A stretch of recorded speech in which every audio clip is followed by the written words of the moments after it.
3152페이지. 자, 먼저 이 에스더서 구조를 좀 어떻게 되어 있는지 좀 설명을 드릴게요.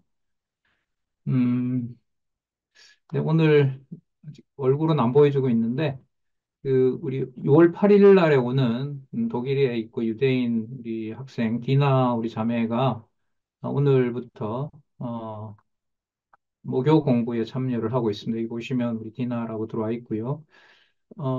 모르겠어요. 디나 마칠 때 잠시 인사할 수 있는지 제가 한번 연락을 해보고 하도록 하겠습니다. 일단 전부 이제 한국어로 우리 국어로 하기 때문에 어느 정도 이제 이해할 수 있는지 테스트도 할 겸 다음에 6월 8일에 이제 연수해서 어떻게 이제 공부할지 그런 걸 미리 알기 위해서 한번 참여해보고 싶다고 했거든요. 예.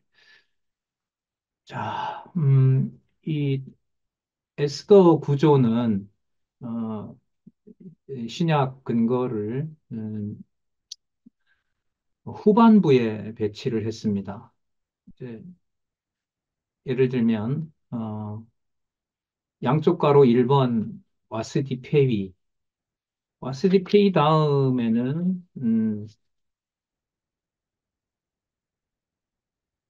신약 근거는 따로 없어요.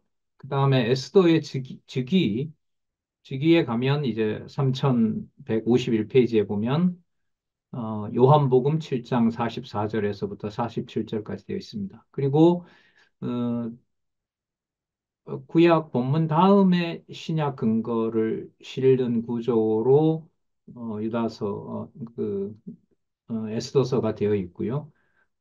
그러니까 여기 유다 자손의 보호라는 에스더서도 제일 마지막에 가서 정리를 하고 있습니다. 3189페이지에 가서 이렇게 후반부에 배치하는 거죠. 이게 이제 뒤로 가면 이제 앞부분에 배치하고 또 시작할 때 이야기하고 이제 끝날 때 다시 한번 반복하고 이런 구조로 되어 있다는 거 참조하시기 바랍니다. 지금 6권이니까 이 세 번째 단락 구조를 지금 만들어가는 그런 단계에 있다고 보시면 됩니다. 3152페이지, 3152페이지에 보시면 에스더의 즉위, 에스더의 즉위 내용과 관련해서 신약 근거가 나타나고 있습니다. 밑에서부터 하나, 둘, 셋, 네 번째 줄 3152페이지 3일 5위 밑에서부터 네 번째 줄 이는 장차 예수 그리스도께서 죄의 권세 아래 오셔서 박해 중에도 보호를 받으실 것에 대한 예표로서의 모형과 그림자다. 어, 여기서 핵심 구문은 중요한 구절은 박해 중에도 보호를 받으실 것 이렇게 이 부분이라고 할 수 있겠죠. 어, 앞부분에도 물론 이제 상황을 그려주고 있습니다. 죄의 권세 아래 오셔서 박해 중에도 보호를 받으실 것에 대한 예표로서의 모형과 그림자다. 자, 그렇게 하면서 요한복음 7장 44절에서부터 47절까지 그 말씀을 소개하고 있습니다. 에스더가 즉위한 사건이 바로 그리스도께서 죄의 권세 아래서 음, 박해받고 하지만 보호받으실 거. 한번 볼까요? 44절. 요한복음 7장 44절. 그 중에는 그를 잡고자 하는 자들도 있으나 그는 바로 예수님이겠죠. 손을 대는 자가 없었더라. 하속들이 대제사장들과 바리새인들에게 오니 저희가 묻되 어찌하여 잡아오지 아니하였느냐. 하속들이 대답하되 그 사람의 말하는 것처럼 말한 사람은 이때까지 없었나이다 하니 이 바리새인들이 대답하되 너희도 미혹되었느냐. 예수님을 잡아오라고 했는데 잡아오지 않았어요. 대제사장들과 바리새인의 그 종들이 왜 잡아오지 않았냐고 하니까 그렇게 말하는 사람을 이제까지 못 봤다. 그 말은 죄로 여기고 붙잡아 와야 될 그럴 이유가 없다라고 그들은 생각을 한 거죠. 거기에 바리새인들은 너희들이 미혹되었느냐 이렇게 이제 에, 음, 되묻는 내용들이 나옵니다. 이게 여기 나와 있는 3152페이지에 나와 있는 죄의 권세 아래 오셔서 박해 중에도 보호받으실 것에 대한 예표로서의 모형과 그림자다. 그 에스더는 죄의 권세 아래 있는 게 맞죠? 그죠? 어느 나라에 지금 포로가 되어 있죠? 예, 바벨론의 포로가 되어 있고, 아니죠. 지금 이거는, 바벨론이 아니라, 페르시아죠. 예, 페르시아 왕, 페르시아 왕의 포로에 잡혀 있습니다. 아하수에로 12년이라고 하니까요.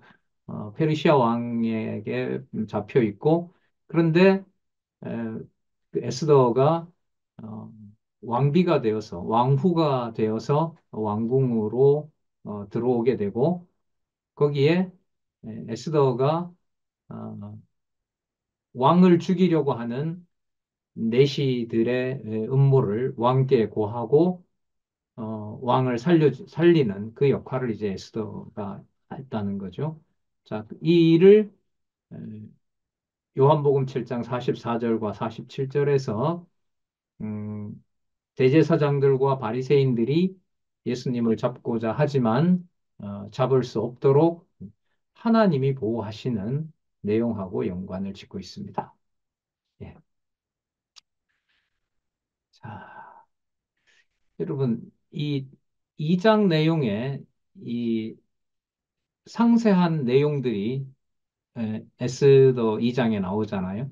그럼 그 모든 내용들이 비록 예수님 오시기 전에 한 440년 전의 사건이란 말이죠. 역사적 상황도 다르고, 이제 인물도 다르고, 그런데 430년 전 상황이나 예수님 당시의 상황이나 더 나아가면 그리스도의 몸된 교회인 현재 상황이나 동일한 점은 무엇일까요?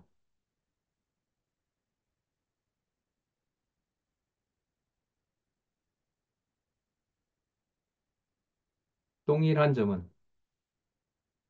누가 주어인 사실은 변함이 없어요. 그렇죠. 여호와가 주어인 것은 변함이 없는 거예요.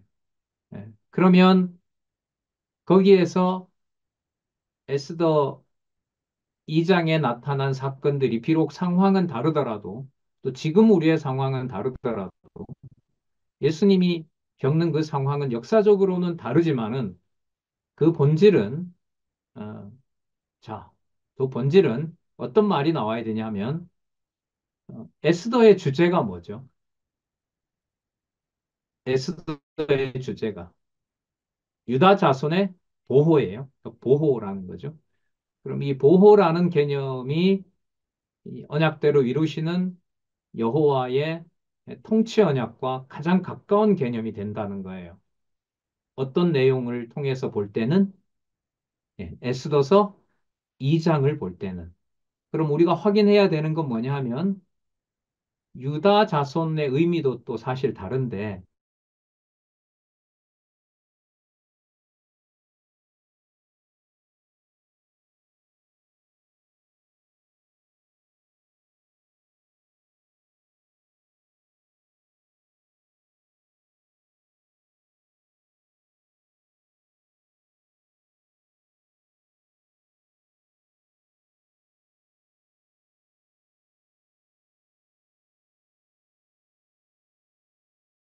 그걸 보호하는 왕은 어느 지파가 아니라 지파에 속하지 않은 이방 왕이 통치한다는 거예요. 이 말은 통치자의 범위가 자 여기서 역대기의 1장 역대기 1장 1절에 보면 누구 이름으로 시작한다?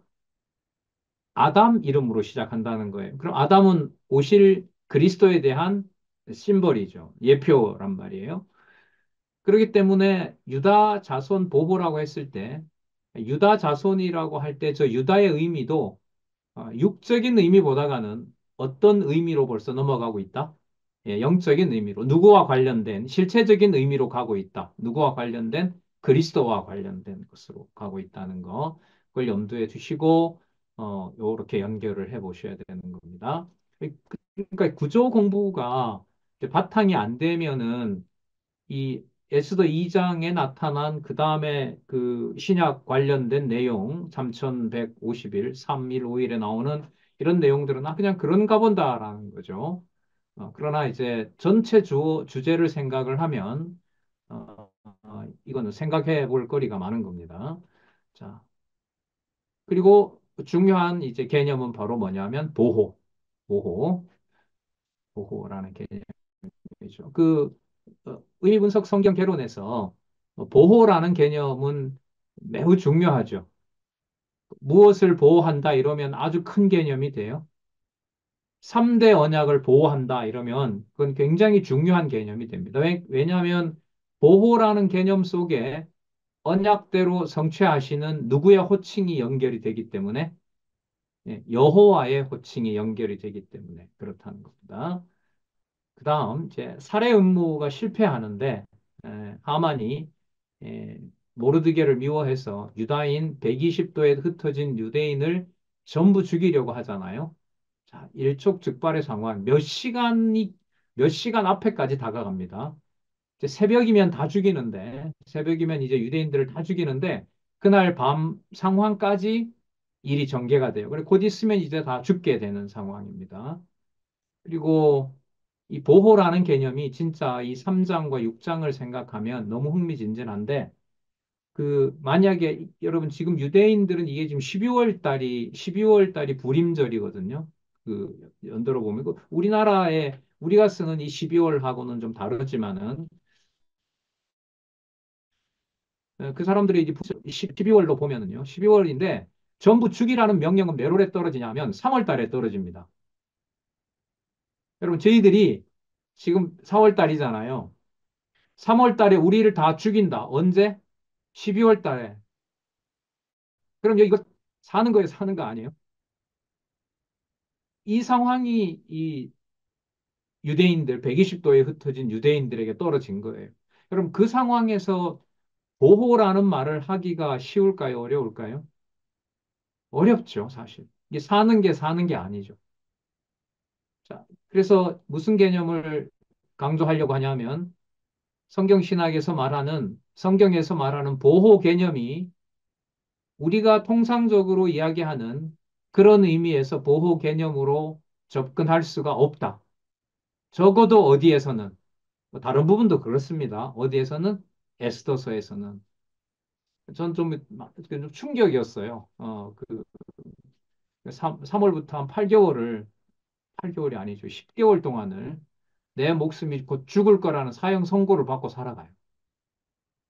이 진짜 참. 그게 누구에게 쏟아질 그 저주를 미리 알고 살아가는 거예요? 그리스도가 이제 공생애를 시작하시면서 사람들에게 이제 30살 무렵에 나타나서 33살에 33세에 죽으시는 때까지 등장하셔서 자기는 어떻게 된다?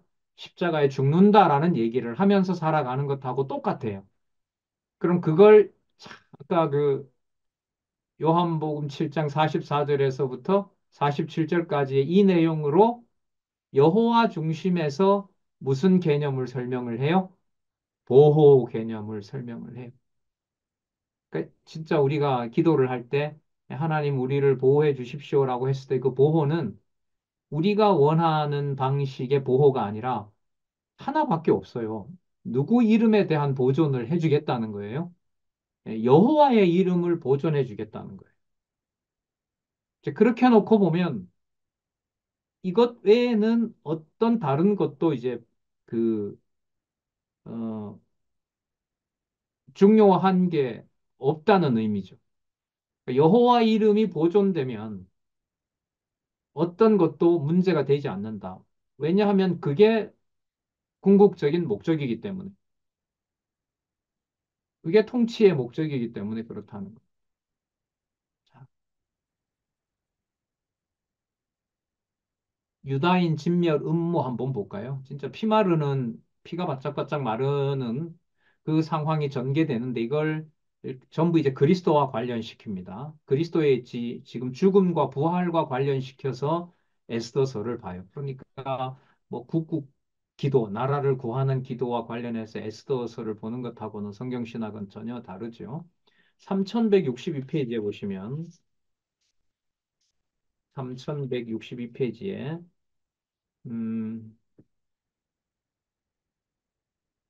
양쪽 가로 1, 유다인 진멸 음모를 이제 정리를 하는데, 어, 양쪽 가로 2번 위쪽으로 네 번째 줄, 그리고 이 언약의 말씀들을 이루어 주시기 위해 어,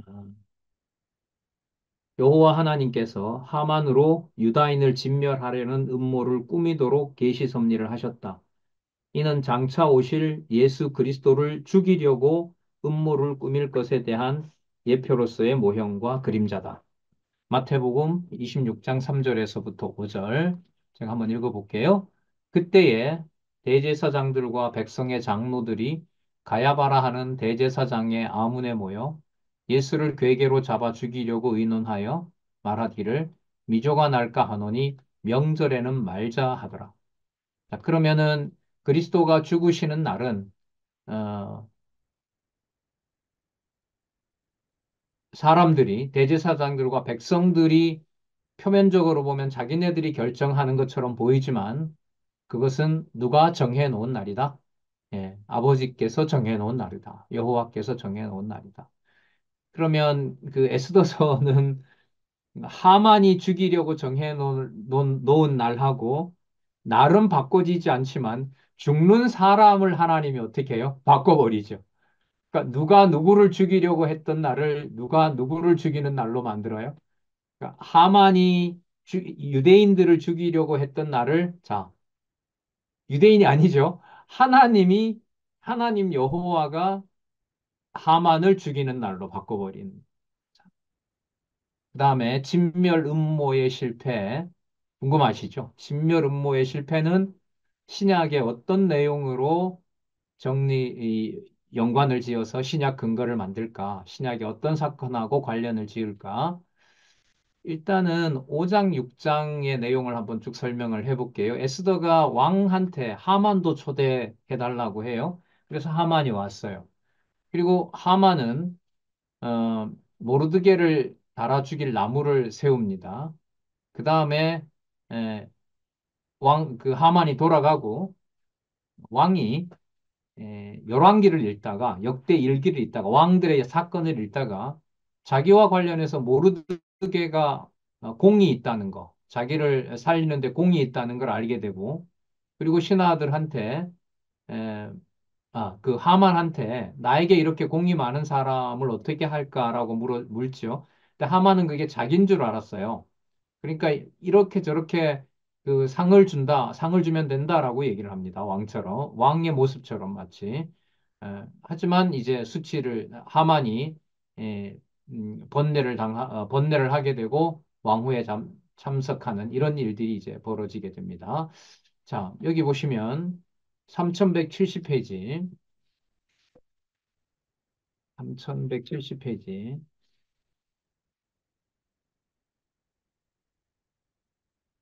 밑에서부터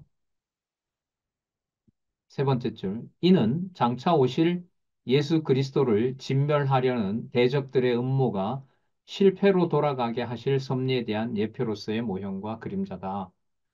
예, 마태복음 28장 11절에서부터 15절은 예수님이 이제 죽으시고요. 죽으신 몸이 이제 그 돌무덤에 들어가게 되죠.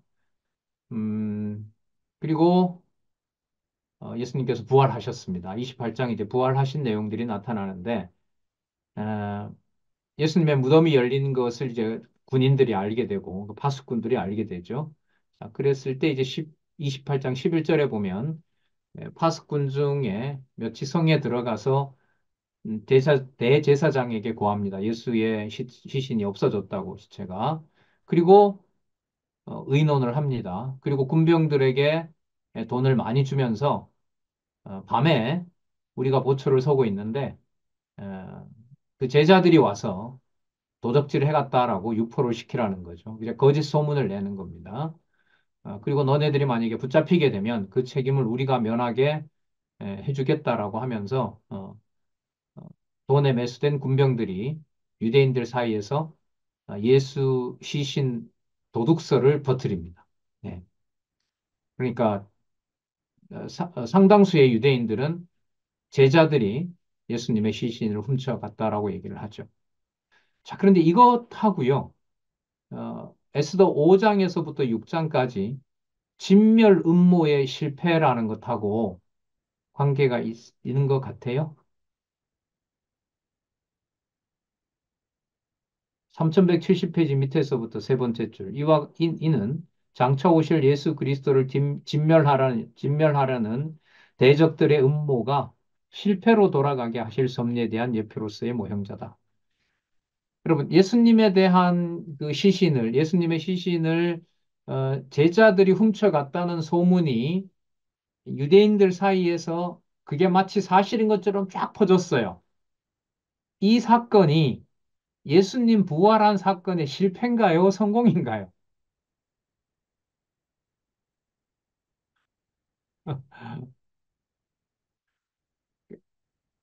사람의 경우로 보면 소문이 많이 퍼지게 되고 많은 사람들이 믿고 있는 게 뭐처럼 보여요? 진리처럼 보이죠. 하지만 이 자체가 누가 부활하셨다는 증거를 방증해 주는 걸까요? 반대로 이렇게 강조하게 되는 거죠. 예수 그리스도가 부활했다는 사실을 오히려 반대로 증명해 주는 사건이 된다는 거죠. 그러니까 아까 이게 뭐하고 같냐 하면 보호라고 하는 것이 누구 눈으로 볼 땐 보호가 아니에요. 우리 눈으로 볼 땐 보호가 아니에요. 그리고 예수님이 승리했다라고 하는 게 승리하셔서 그냥 거짓 세력들을 다 진멸하면 우리가 볼 때는 그게 승리일 수 있는데 그게 아니라 오히려 그 진리가 은폐되고 조작이 됩니다. 근데 은폐와 조작이라고 하는 것이 하나님의 심판이고 진리를 보호하시는 하나님의 주권적인 섭리라는 겁니다. 쉽게 말하면 억울함에 몰려가는 상황이 이렇게 우리가 예수님 분명히 부활하신 걸 봤는데 본 사람이 적기 때문에 대부분 보지 않았던 사람들은 예수님의 시체를 제자들이 가지고 갔다고 하는 바로 그 사실에 답답해하고 그게 진리인 것처럼 사람들 사이에 전파되는 것이 얼마나 답답해요. 그런데 그걸 성경에서는 믿지 못하게 하는 하나님의 심판 섭리라는 거예요. 그렇다면 부활하신 그리스도가 하나님의 아들로서 하나님의 약속대로 이루시는 바로 그리스도라는 사실을 증명하는 방법이 소문으로 보면 거짓말처럼 보이는 거지만 그 전체적인 사건으로 보면 바로 하만이 모르드게를 죽이려고 하는 그게 실패하는 것처럼 바로 예수 그리스도의 부활 사건에 대한 왜곡이 바로 그 자체가 하나님의 말씀, 그 말씀의 능력으로 믿지 못하게 하고 들을 자만 듣게 하시는 바로 하나님의 주권과 은혜라고 우리가 접근을 해볼 수 있다고 봐요. 자, 그 다음에 유다인을 완전히 보호하는 내용 7장에서부터 10장까지 유다인 진멸 모면 내용에 보시면 모르드게가 이제 하만을 나무에다 달게 되죠. 그 다음에 하만의 집 모든 그 통치를 모르드게에게 맡기는 일이 벌어지고요. 모르드게의 영화로운 모습을 유다인들이 보게 되는 일이 이제 7장, 8장에 나타납니다. 자, 이거는 뭐 우리가 좀 예상할 수 있겠죠? 예수님의 뭐하고 관계될까요? 예수님의, 네, 그렇죠. 부활하고 관계가 되겠죠. 자, 3179페이지에 보시면, 3179페이지. 유다인의 진멸을 모면한, 유다 백성들이 하만의 그 살인 계획에, 학살 계획에서 벗어난 바로 상황에 대해서 볼까요?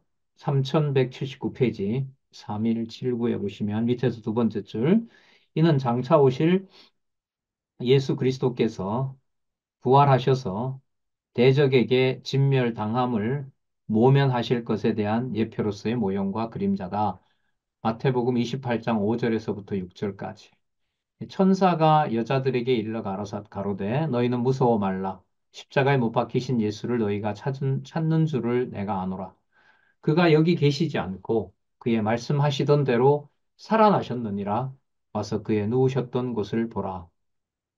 그 예수님 부활하시고 여자들이 와서 예수께서 부활하신 사건을 확증해 주는 바로 그 사건이죠. 그게 유다인의 진멸을 모면하도록 하시는 여호와의 보호 섭리. 그래서 언약하신 대로 당신의 방법대로 언약을 성취하는 통치 언약을 성취하시는 예를 우리는 본문과 마태복음 28장 5절에서부터 6절 사이의 내용을 연관시킬 수 있습니다. 그러면 여러분 이 8장까지만 보더라도 에스더는 뭐 구국 나라를 구하는 기도 이런 게 아니고요. 어디에 맞춘 연구로 가야 돼요? 예수 그리스도의 죽음과 부활, 죽음과 부활. 그러니까 고난, 죽음, 부활. 그럼 이 아주 좋은, 되게 재밌는 연구가 될 것 같아요. 왜냐면 아까 통치 언약을 이루시는데 어떤 민족의 범위를 벗어난다? 유다 민족을 벗어난다. 그러면 그리스도라고 했을 때는 육의 몸으로는 유다 지파에 오지만 통치로 보면 뭘 벗어나죠? 유다를 벗어나서 이제 아브라함의 마지막 아담의 통치자로 완성하는 게 나오게 되고요. 그 다음에 그 에스더서에 나타난 유대인들이 겪는 그 모든 고통들은 그리스도가 아버지의 뜻을 이루는 것하고 직접 연관이 되는 거고요. 그 다음에 보호하기 위해서 유다인들을 에, 하만의 손에서 건져내시고 하만을 죽이는 사건은 바로 사망 권세를 이기시는 부활 사건하고 바로 연결이 되겠습니다. 여러분 이거 지금 역사서 마지막이잖아요. 그죠? 통치 언약 성취 섭리의 마지막이 신약의 근거로 보면 무슨 사건하고 연관이 되어 있다? 그리스도의 부활과 연관되어 있다. 이거는 매우 중요한 소스인 거죠. 그다음 유다인들이 대적을 오히려 진멸하는 내용이 이 9장에서부터 10장까지 나타나죠. 모르드게가 명성을 얻게 되고 에스더가 에스더의 요청으로 왕이 자기 수도에 있는 자기 백성을 5천 명인가 더 죽여요. 이건 진짜 대반전입니다.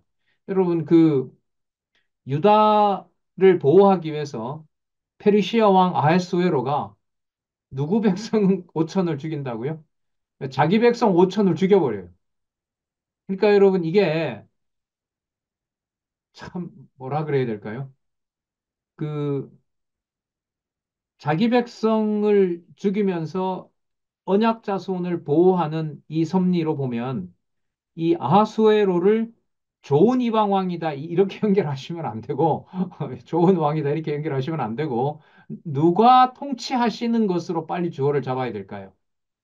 그죠? 그리스도가 통치하시는 장차 오실 그리스도의 통치, 여호와의 통치. 이미 우리는 역대기에서 누가 들어와 있죠? 아담에 들어와 있고 장차 올 마지막 아담 그 사건이 들어 있기 때문에 지금 아하수에로 왕이 페르시아 왕이 자기 백성을 죽이는 사건에서 어, 심판자로 오실 그리스도가 이 세상의 대적자들을 멸하는 그러니까 자기 백성을 죽였다는 것이 정답이 아니라 누구를 죽인 거죠? 예. 언약 자손을 죽이려고 하는 대적을 죽인 개념이 되는 겁니다.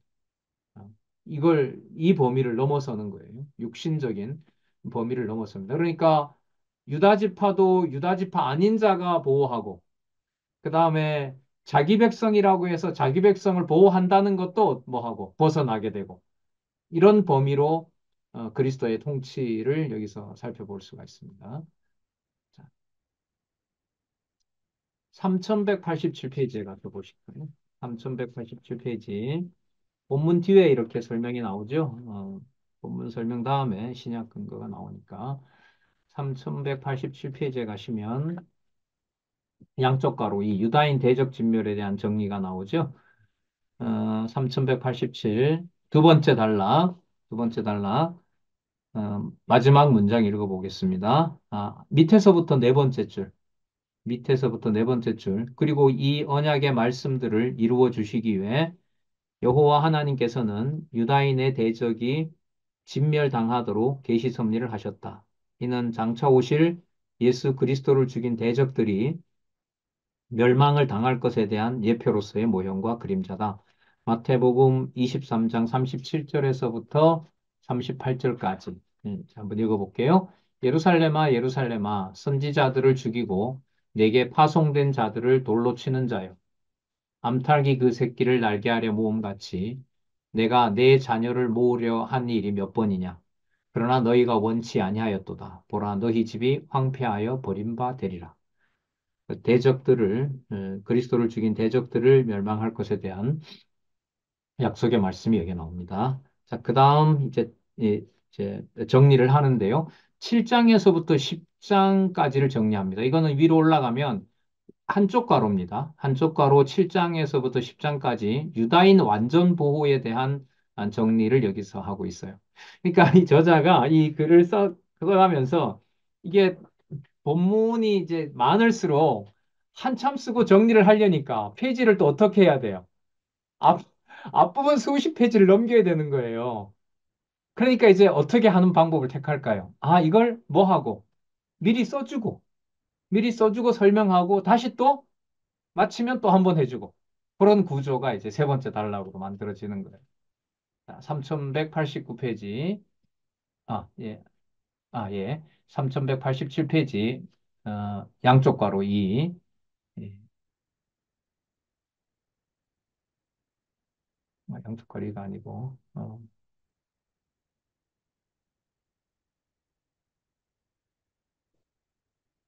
저 7장에서부터 10장까지. 3180, 저도 헷갈리네. 7장에서부터 10장까지 내용. 7장에서 10장은 정리가 안 돼 있어요. 없고요. 3188페이지에 가시면 두 번째 단락에 보시면 뭐라고 나오죠? 에스더 전체는 이렇게 나오죠. 에스더 전체, 에스더 제목이 뭐냐면 유다 자손의 보호잖아요. 이게 신약 근거가 어디에 나오냐면 3189페이지 3189 위에서부터 네, 여섯, 여덟, 아홉 번째 줄. 요한복음 17장 11절에서부터 12절. 와, 좋아하는 유다서 그 요한복음 17장 나왔네요. 요한복음 17장 나오면 어디로 가죠? 어디로 갑니까? 네, 창세전으로 갑니다. 창세전에 보호받은 상황을 알려주는 내용이죠. 자, 보겠습니다. 에스더 전체예요. 에스더 전체 유다 자손의 보호. 이걸 요한복음 17장을 가져왔습니다. 17장 11절. 하나님 아버지께 기도하죠.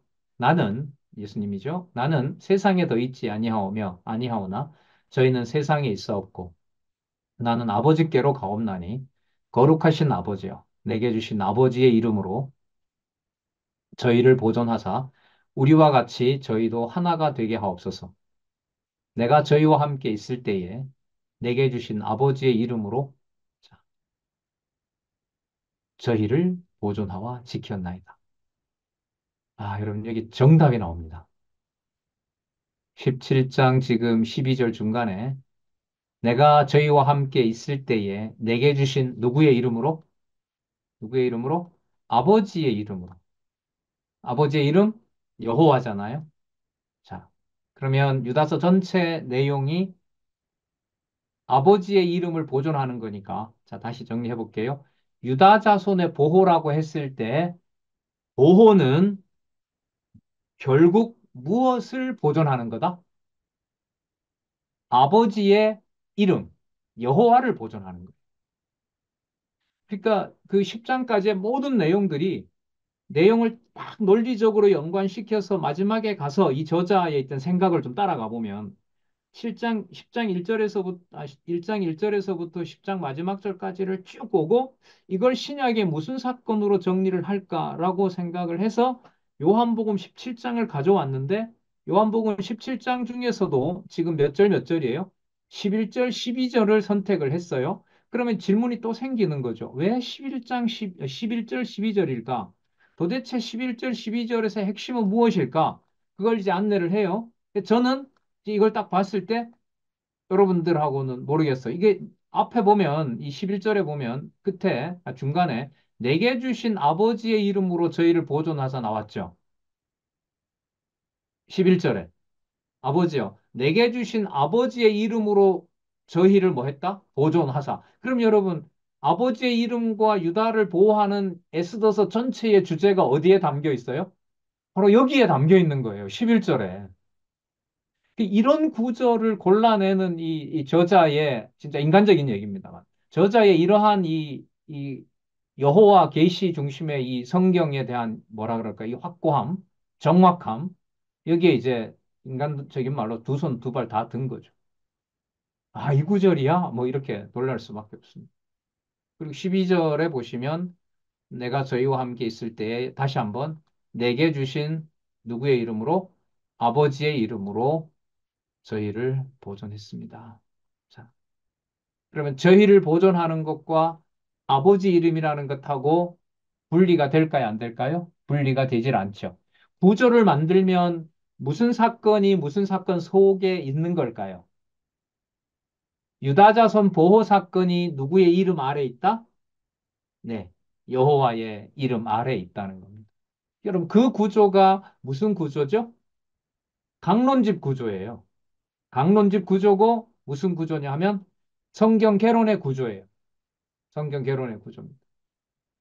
어제 이제 우리 여기 들어와 있습니다만 이제 디나 우리 자매랑 공부를 했는데 그 공부했던 내용이 출애굽기에서 바로의 그 악행과 포악 속에서 여호와께서 약속대로 언약 자손을 뭐 하는 내용이 제목으로 있어요? 언약 자손 보호 나오거든요. 그래서 제가 봤을 때는 이 성경 신학에서 성경에서 말하는 보호와 여호와의 이름이라는 것만 타이틀을 잡으면요. 범위가 굉장히 넓어져요. 그러니까 창세기부터 어디까지? 요한계시록까지 여호와의 이름을 연구해 갈 때 아주 중요한 개념이 바로 뭐냐면 보호라는 개념이 될 수 있어요. 근데 오늘 이렇게 탁 나오네요. 진짜. 내게 주신 아버지의 이름으로 저희를 보존하사. 자, 어디까지 가죠, 이게? 신약교회 시대로 보면, 뭐, 그 당시도 마찬가지지만, 17장이 어디에 있던 상황이니까? 예, 창세전 상황이니까. 참 좋습니다. 보존, 보호. 예. 그 다음, 여러분, 에스더가 역사서의 마지막이잖아요. 그래서 3940페이지에 가면, 아니, 3190페이지에 가면, 에스라부터 에스더까지, 먼저 에스라부터 에스더까지 다윗 왕조의 회복 제4절이죠. 제4절 이 부분과 연관해서 정리를 하고 있습니다. 3190페이지 제4절 마태복음 28장 28절 3190페이지 위에서부터 두 번째 줄 첫 문장부터 읽어볼게요. 첫째 줄 3190 그리스도께서 부활하심으로 그리스도의 나라가 세워질 것에 대한 예표로서의 모형과 그림자다. 마태복음 28장 18절. 너무 좋은 말씀이죠. 예수께서 일러 가라사대 부활하시기 전에 승천하시기 전에 예수께서 나와 일러 가라사대 하늘과 땅의 모든 권세를 내게 주셨다. 여러분, 조금 전에 있던 개념하고 연관시키면 아들에게 하늘과 땅의 권세 왜 주셨어요? 위에 있는 단락과 연관시키면 누구 이름을 보존하기 위한 게 목적이다? 아버지 이름 보존하는 게 목적이에요. 그래서 세 번째 달 이 공부도 되게 재밌어요. 지금 아까 마태복음 23장 37절에서부터 38절 나왔거든요. 그 다음에 요한복음 17장 11절에서부터 12절이 나왔어요. 지금 마태복음 28장 18절이 나왔거든요. 이게 지금 논리적으로 다 연결된다는 거 아니에요. 그럼 이걸 에스더를 다 읽고 연결을 해서 신약을 계속 찾는다는 말은 에스더서 한 권이 에스더와 연관해서 범위가 넓어질수록 지금 에스더에서 에스라, 느헤미야, 에스더로 잡았잖아요. 지금 뒤에 가면 이제 통치언약 성취성리, 룻기에서부터 에스더로 가게 되거든요. 그 다음에 또는 에스더는 성리를 통한 언약의 마지막이니까 어디서부터 어디까지? 예, 창세기에서부터 에스더서까지. 그러니까 이 에스더서의 역할이 신약으로 가서 보면, 구조로 보면 무슨 역할을 해줘요? 복음서의 마지막, 예를 들면 요한복음과 같은 역할. 그 다음에 성령에 의한 성취로 보면 제일 마지막에 있는 무슨 내용? 요한계시록과 같은 구조예요. 그러면 여러분 진짜 재밌어요. 이건 진짜 공부를 안 할 수가 없어요. 이렇게 터져버리면. 오늘 핵심 개념이 뭐였죠? 내용상 계속 반복되는 낱말이 있었잖아요. 뭐였어요? 그렇죠. 보호죠. 에스더서와 관련된 보호예요. 그럼 그 보호가 결론이 나왔는데 결국은 누구 이름 보존인 거였어요? 여호와 이름 보존이죠.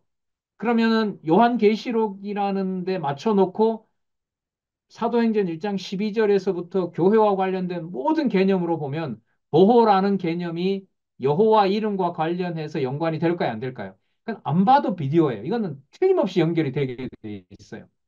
그러면 큰 틀에서 어떤 부분을 들어가더라도 무슨 개념이라는 의미가 찾아질까요? 보호라는 게 나온다니까요. 서신서 처음 한번 보실래요? 주 예수 그리스도의 은혜가 고린도 교회에 은혜와 평강으로 내리기를 원한다. 은혜와 평강이 있기를 원한다. 은혜와 평강이라는 게 보호하고 관계돼야 안 돼요? 바로 연결이 되죠. 그래서 세 번째 단락은 이거는 성령께서 감동하게 해주신 거고요. 이제 더 감동하게 하셔서 성경을 도저히 안 펴지 않으면 살 수 없도록 진짜 우리가 세 번째 단락을 공부하는 게 아니라 세 번째 단락에 있는 생명의 말씀이 우리를 공부하게 하는 거예요. 주체가 바뀌어요, 주객이. 이 정점이 저는 이 세 번째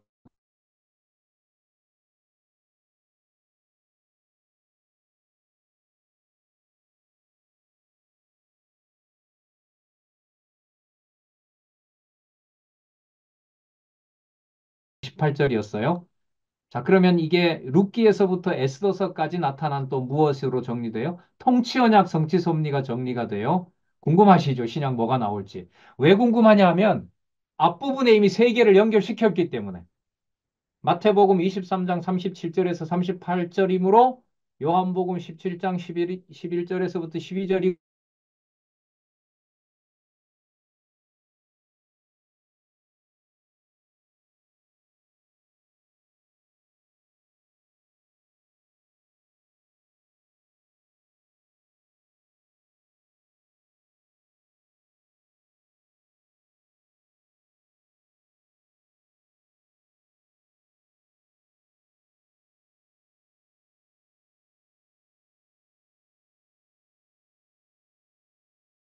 이렇게 논리정연하게 정리가 되는지.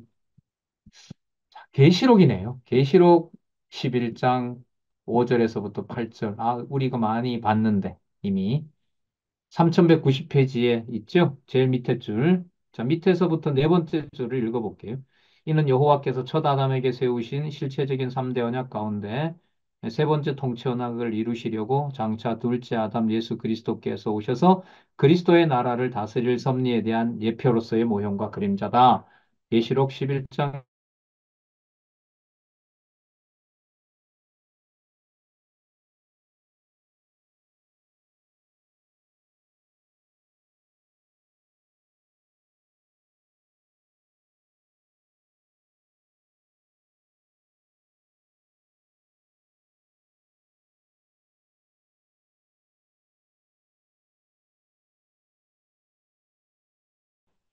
사자로 보시면 돼요. 그 진리의 말씀을 먼저 받은 요한이 자신을 뭐라고 에리언이라 그러고 감독을 어, 뭐라 그러죠? 하여튼 그 헬라어 두 개가 붙어 있어요. 어, 연장자로 보면 장로고요. 하시는 일로 보면 진리 감독인 거죠. 자, 하나님 앞에 자기 보좌에 앉은 24 장로들이 엎드려 얼굴을 대고 하나님께 경배하며 17절 가로되 감사하옵나니 옛적에도 계셨고 시방에도 계신 주 이게 여호와입니다, 여러분. 요한계시록에요. 시방에도 계셨고 옛적에도 계셨고 시방에도 계신 여호와 하나님 곧 전능하신 이여 친히 그 권능을 잡으시고 뭐한다? 왕노릇하시로다. 그러면 여러분 에스더 주제가 또 드러나요. 아, 이게 결국은 누구의 이름 보존이었구나. 예. 누구로 하여금? 24장로. 그러니까 언약 자손들로 하여금 누구의 이름을 확정 짓는 것이다? 여호와 하나님의 이름을 확정 짓는 것이 에스더서로 끝나는 통치언약 성취 섭리의 핵심이다.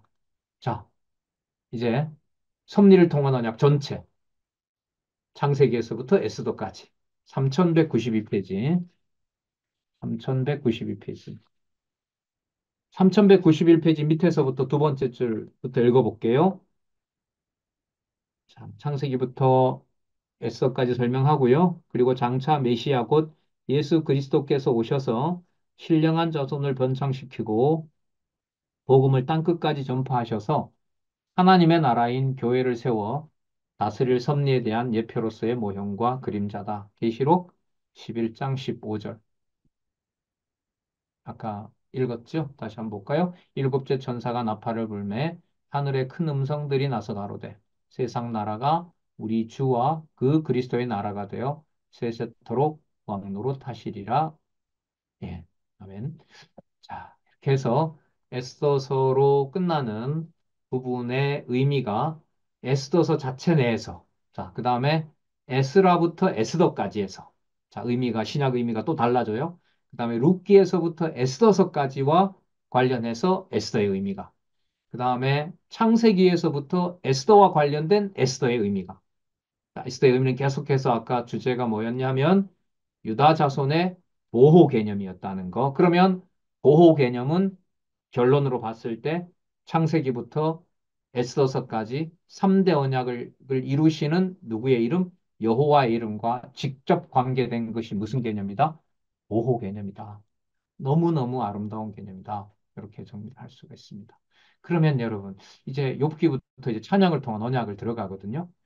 이 에스더를 중심으로 공부했던, 이제 오늘 우리가 그렇게 공부했으니까 오늘 공부했던 여호와의 이름이 보존되는 보호라고 하는 것하고 찬양을 통한 언약에 들어가서 여호와의 전능성 찬양에서 이 보호 개념이 어떤 부분은 나오고 어떤 부분은 안 나오고 이러면 될까요? 안 될까요? 안 되는 거예요. 이게 개론 공부의 매우 엄격함이에요. 그러면 지금 우리가 강론집을 따라서 공부를 했는데 그 보호 개념이 욥기를 통해서 우리가 찾아내지 못한다면 우리는 두 가지죠. 저자가 잘못 썼거나 우리가 잘못 따라갔거나. 어쨌든 반드시 나와야 되는 개념이죠. 그래서 우리 성경신학 개론에 보시면 나오죠. 찬양을 통한 언약은 반드시 섭리를 통한 언약을 전제로 한다. 그렇게 1편 다음에 2편 이렇게. 네. 좀 늦게 시작해서 좀 더 했는데요. 우리 8시 10분에 8시 10분에 제2편 찬양을 통한 언약을 보도록 하겠습니다. 에스더서 공부가 도움이 많이 될 거라고 예상합니다.